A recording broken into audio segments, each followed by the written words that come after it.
That's good. It's kind of hot in here. So yeah, like I said, we can talk about. Let's talk about some Zootopia's 2 stuff because obviously I just came back from Zootopia 2 probably about an hour ago, um, and there's a lot of like discussion and stuff about spoilers and all that kind of stuff that I kind of want to talk about, like mainly about the whole Wild Hops thing, like whether um, I think they're gonna be canon or not. Whether Wild Hops would be canon. There was a lot of discussion beforehand about um, whether Judy and Nick would be like a couple, a romantic couple or something. I say after this movie, it's definitely leaning there for sure because there's like various points throughout the movie that like they make little nods like because they think that they're kind of a couple or whatever. They think there's a lot of like side characters that think they're a couple. There's like some like throwaway like gags and stuff, like the Bill and Note scene in particular, like where they're on the boat, and then there's that like they're definitely getting there. I mean, like they definitely make it like kind of clear, but like at the same time they don't like it's more of a slow burn, which definitely definitely would have a lot of like Wild Hops shippers excited for sure. Definitely like from all those scenes, and then the scene on top of the weather wall, like where they're like confessing that they need each other, and like Nick is saying something about like his pack, like wolves don't have like I or something. I forget the exact wording of that line or whatever it is. Like they're both like uh, that whole scene in general is good, but like let's the beginning. Like obviously there's a lot of stuff that goes on for sure. Um, there's a lot of like cool stuff in general. Like I'm just trying to think. This is more freeform, so it's not going to be like the review that will be posted pretty soon. By the way, this is going to be on here first, obviously, because we are live on YouTube. If you want to see the actual review that I did, go watch that first, because there's spoilers and stuff for sure. And I just like was like talking about some spoilers, but like I just should put it like right there at the right. I should have just said at the beginning. This is there's gonna be spoilers in here, so definitely go watch the other review that I did for this first, and then come back here like and maybe when this is backlogged on YouTube, like definitely, um, for sure, watch that. Watch this. As of right now, I just recorded that review. It hasn't been posted as of yet, but definitely will get posted. And I also did a popcorn bucket pickup for sure. That's where I got these things. And there's some other stuff as well. There's the Gary the Snake one popcorn bucket back there. Some cups, and I got like ears and stuff. And then I got a blanket over there. I do. So yeah, that's basically what it is. Um, Now on to like a lot of specific things about like the villain and on all kinds of certain stuff. But this is like I said, this is just gonna be free form. There's no like format to this that I'm gonna follow. Um, there's a lot of like stuff with it as well.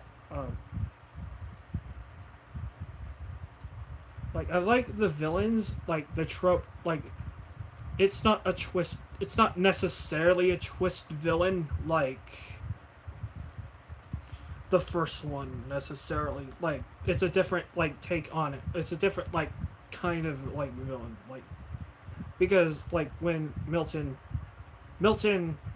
like Linksley like and then his accomplices like are pretty much like of the evil variety like right almost right away. You don't necessarily like notice it at like within when they're first shown. They're kind of just like, oh, you think, oh, whatever, and then like um, it's very clear earlier on about the when they're in near the fireplace and all that kind of stuff. When Judy and Gary like they first meet near the fireplace and it's saying stuff, like Gary's like exposing like the Linksleys are like villains or like trying to like that's why they're after this book. They're after this like little thing that's like um, the secret of why the weather walls were there. Because obviously there is like an ancestor of Zootopia. There's like Gary's ancestor like um, was in charge of like didn't want to see like other animals like um, it's hard to me for me to think about it. They didn't want to see the other animals like suffer in habitats that weren't like of their like what they need to do. Like for example, snakes can't really do well in the cold, or you see that a lot of times in the film. Actually, like um, there's the one specific scene, and then like there's other things that probably indicate it, but I've only obviously seen it once, so who knows. Um, and there's a lot of these. There's Tundra Town, of course. It's where like a lot of the cool animals with like cooler environments. There's Sahara Square. There's like Marsh Market, which like I didn't really catch what it was. I think it's a like obviously this is a reptile land, but there's more aquatic mammals in there too, like beavers, walruses. Like they thrive in that kind of an environment. Of course, Bunny Burrow, which is Judy Hopps' home, and then other lands too, and then you have Zootopia, which is like the converge, like is where all the animals like basically like combine into one. Like it's a big like diverse kind of thing, um, and then you learn kind of like later that they're trying to expand Tundra Town to kick the reptiles out because of like the Linksley's ancestor um, trying to do something like it's hard to talk, but they're trying to get like they killed like one animal or a tortoise in order to like do it or whatever. Like they thought they had burned like the first page of the book, which is called a patent or something, and then turns out like Agnes had kept it and taken it before it was burnt because the original like the original the person she handed it to like Ebenezer Linksley like burned it down like burned down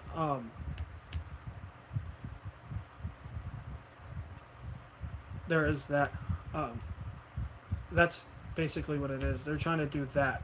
They're trying to like prove that it's actually like the snake's ancestor that was the inventor of the weather walls and the climates and all that different kind of stuff.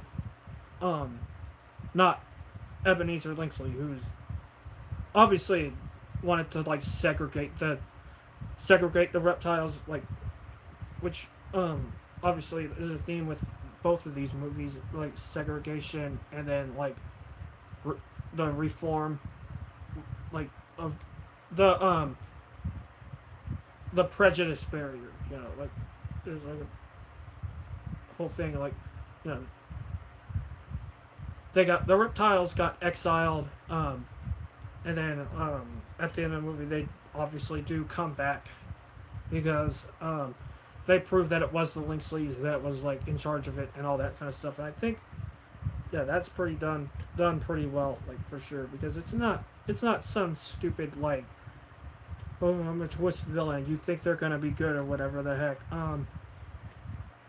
You think And Paubert's motivation as well, I think, is what makes that kind of different for me, because he's just wanting to be like, he's just wanting to please his family, you know. He's by trying to like do what they want him to do. Like he's not like,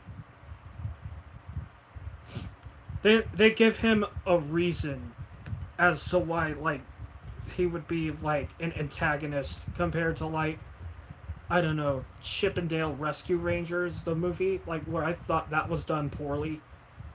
Um, there's like a twist villain in that movie that like I really didn't like care, that I really thought was like very generic, very just like disappointing, coming from the fact that I like that franchise so much, or I like Chippendale so much, and like I thought it was a good idea, and then they kind of just made something very generic out of it.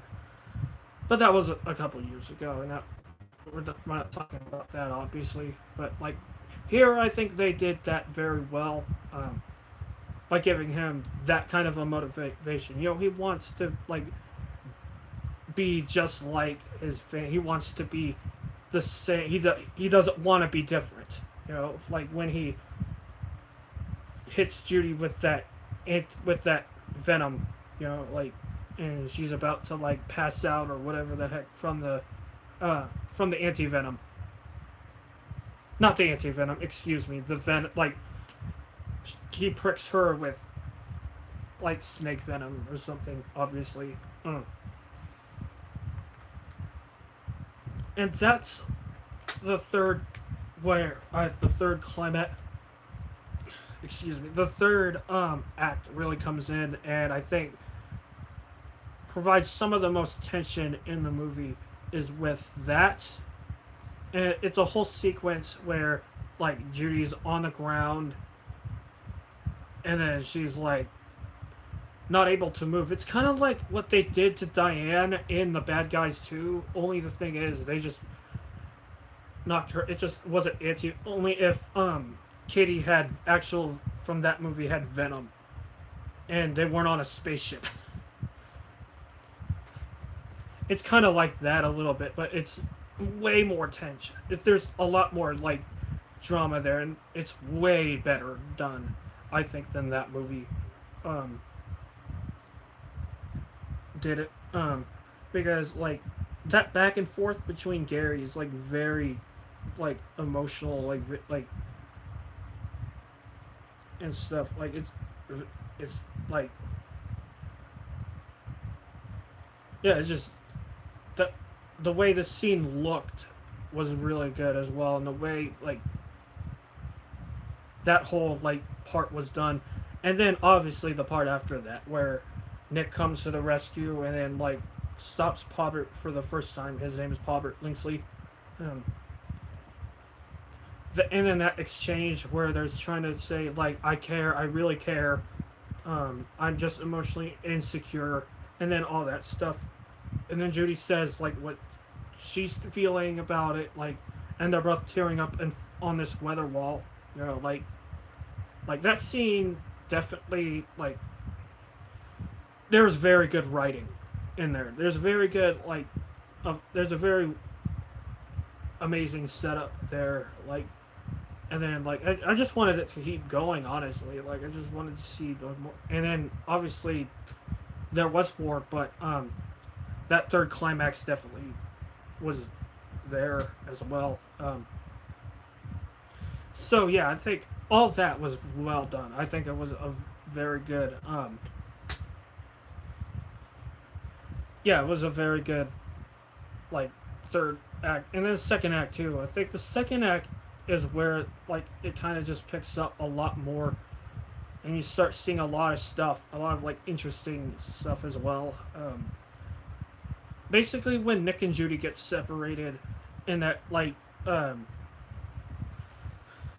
in that house that forget what it's called, the lovers place or whatever the heck they call, I forget what it was called already. A honeymoon lodge, I think it was called. Um, it's a meetup for snakes, obviously, like, and it has some like, it's like dilapidated, like kind of broken, and um, it's basically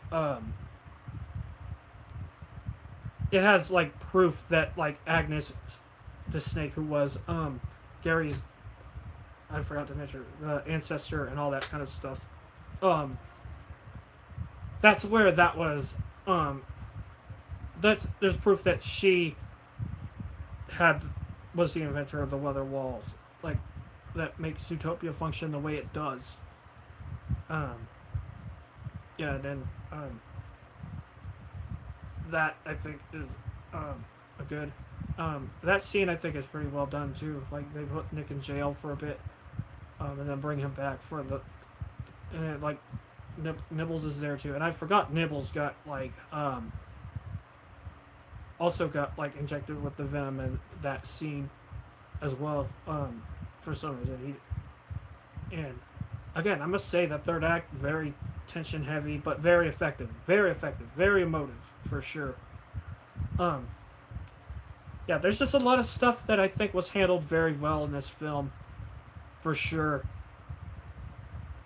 And yeah, I think, like I said, acting's all good, and like a lot of other characters too. Like there's not a single bad scene in this movie. I think there's not a single thing about it where I'm like, that was kind of like dumb, or that was kind of like lacking, or something like that. Basically, what I said months ago is that this is like how Toy Story was really good, was like one of the best movies ever, and then Toy Story 2 kind of falls in that as well.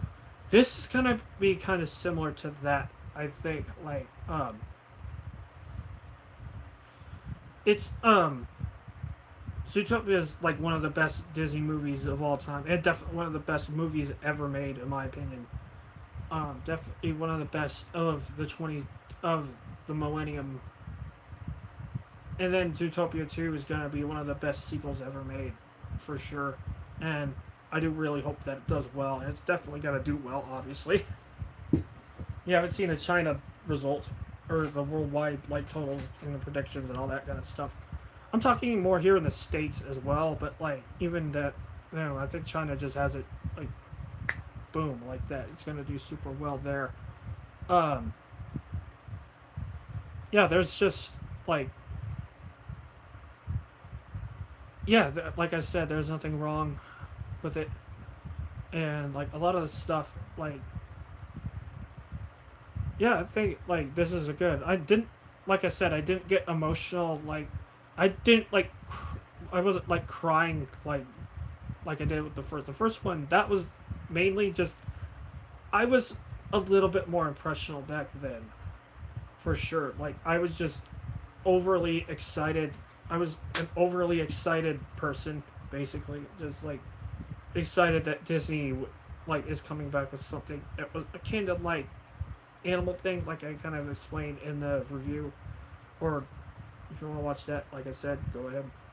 Um, in the review, like I was, I was like back then I was just more like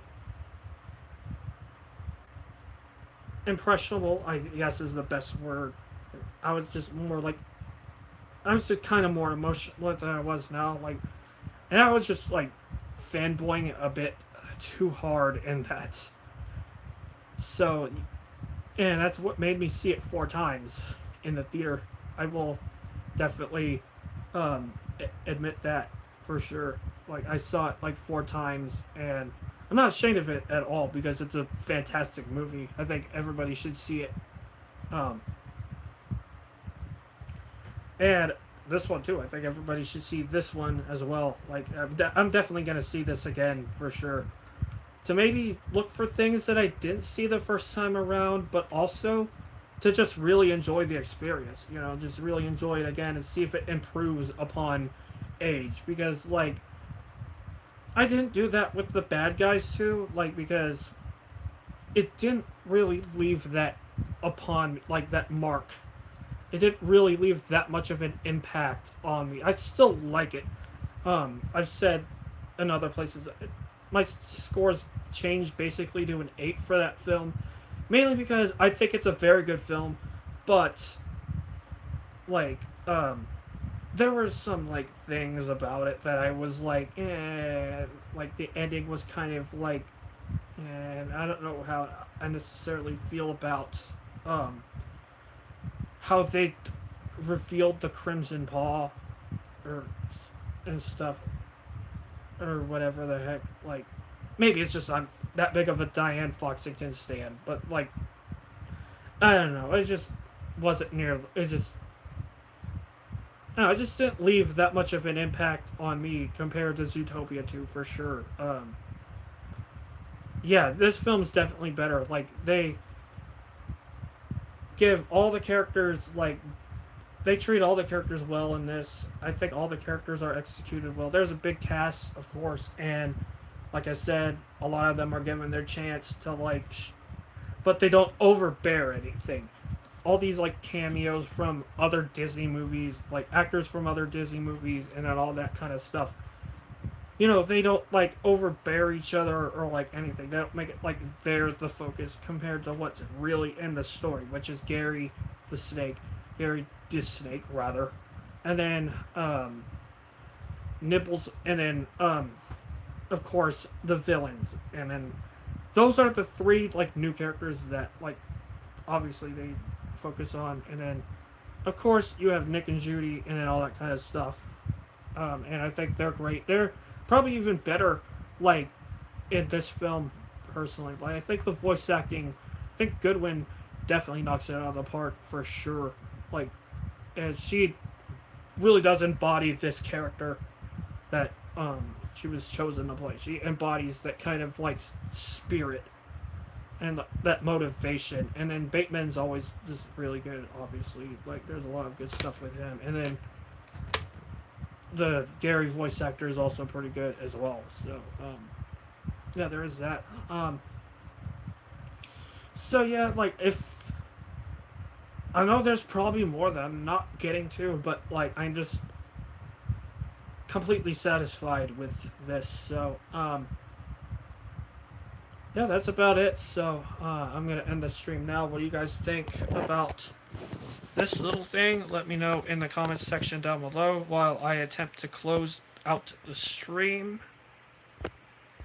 Yeah, because I'm not used to doing it like I'm not used to doing streams like I used to anymore. Back then I was doing it on the computer. But there was a problem with the audio. I tried to do one like a couple years back, and then there's like a weird audio issue where it was like the video was there, but it wasn't like the video was there, but the audio was like completely like muted. And so that's why I haven't done one on the computer since. I've done more on the actual on my phone rather, because like the phone you can actually hear the audio, and I've obviously recorded stuff and you can hear the audio just fine on here. That's why live stream, I don't usually live stream that much, but I felt like in this case it was more appropriate because there's a lot to unpack, and I am a huge Zootopia fan, like dyed in the wool Zootopia fan. So as you can tell, those cups and then everything I got. So yeah, there we go. Like I said, tell me what you think about everything while I close out the stream. This is Scamp the Wolf signing out. Take care.